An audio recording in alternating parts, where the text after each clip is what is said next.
Assalamualaikum warahmatullahi wabarakatuh. Hari ini kita akan mempelajari tentang pengolahan bahan pangan serealia, kacang-kacangan, dan umbi menjadi makanan dan minuman. Sebelum ke materi selanjutnya, kita akan mengulas tentang materi minggu lalu. Minggu lalu kita mempelajari tentang serealia.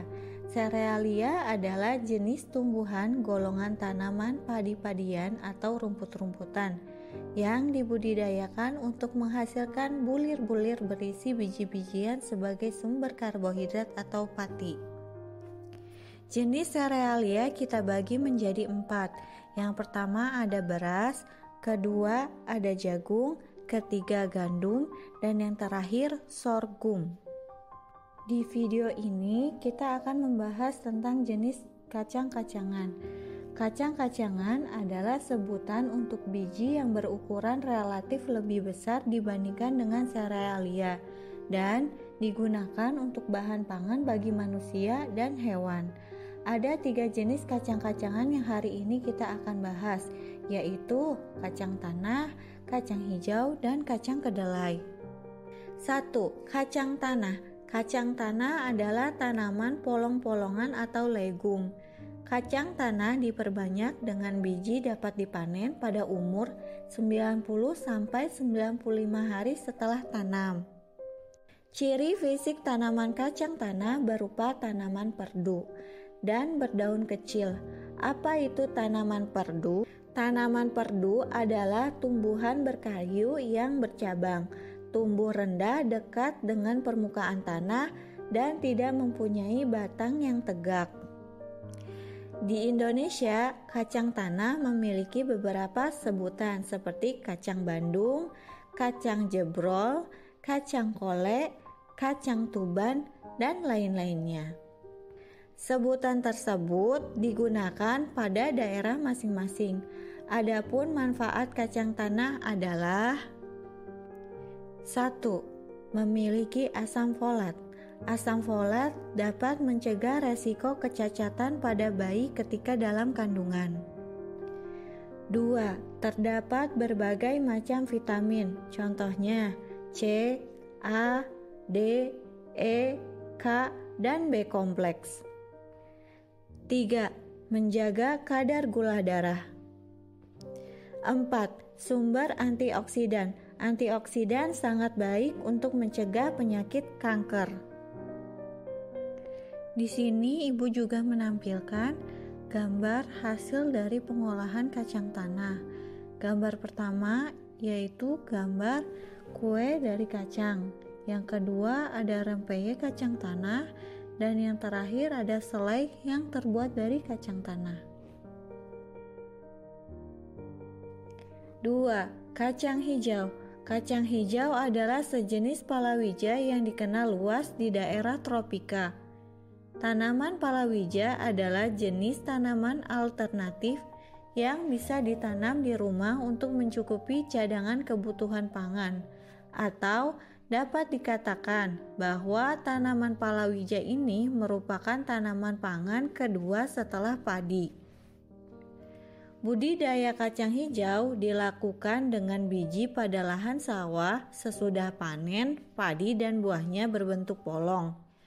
Kacang hijau merupakan tanaman pangan semusim yang mempunyai umur panen antara 55 sampai 65 hari setelah tanam. Kacang hijau juga merupakan tanaman pangan yang menyehatkan. Berikut manfaat dari kacang hijau. 1.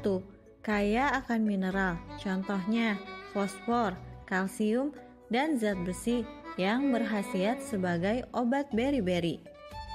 2. Mencegah penyakit anemia atau kekurangan sel darah merah. 3. Serat tinggi dan rendah lemak, baik untuk penderita jantung dan yang ingin berdiet. Dan yang terakhir, mengandung vitamin B kompleks yang baik untuk ibu hamil. B kompleks ialah 8 vitamin yang bermanfaat untuk kinerja tubuh. Di slide ini ibu menampilkan hasil pengolahan dari kacang hijau. Yang pertama ada bubur kacang hijau, Yang kedua, es kacang hijau, dan yang terakhir, bapia dengan isian kacang hijau. Dan yang terakhir, kita membahas tentang kacang kedelai. Kedelai adalah tanaman semusim, tergolong familia Fabaceae, buah berbentuk polong dan diperbanyak dengan biji. Kacang kedelai merupakan salah satu tanaman polong-polongan yang menjadi bahan dasar banyak makanan dari Asia Timur, seperti bahan pembuatan kecap, tahu, dan tempe.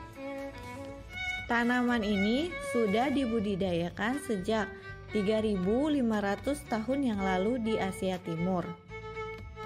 Kedelai merupakan sumber utama protein nabati dan minyak nabati di dunia.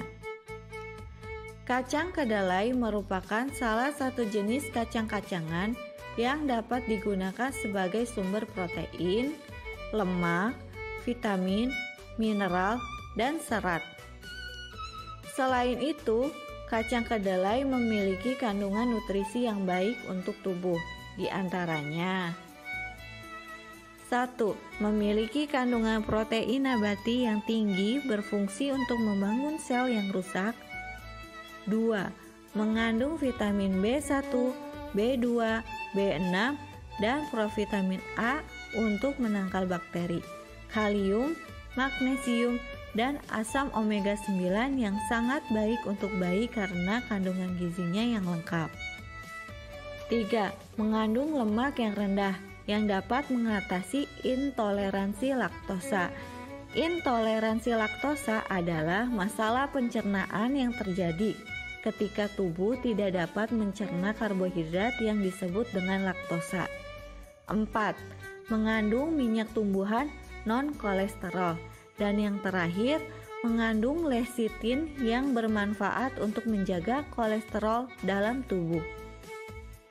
Adapun hasil produk dari kacang kedelai di antaranya, pertama ada tempe mendoan, yang kedua ada kembang tahu, dan yang terakhir ada susu soya atau dikenal dengan susu kedelai. Jadi kesimpulan hari ini kita telah mempelajari 3 jenis kacang-kacangan. Yang pertama ada kacang tanah, yang kedua kacang hijau, dan yang terakhir kacang kedelai. Sekian dari Ibu. Wassalamualaikum warahmatullahi wabarakatuh.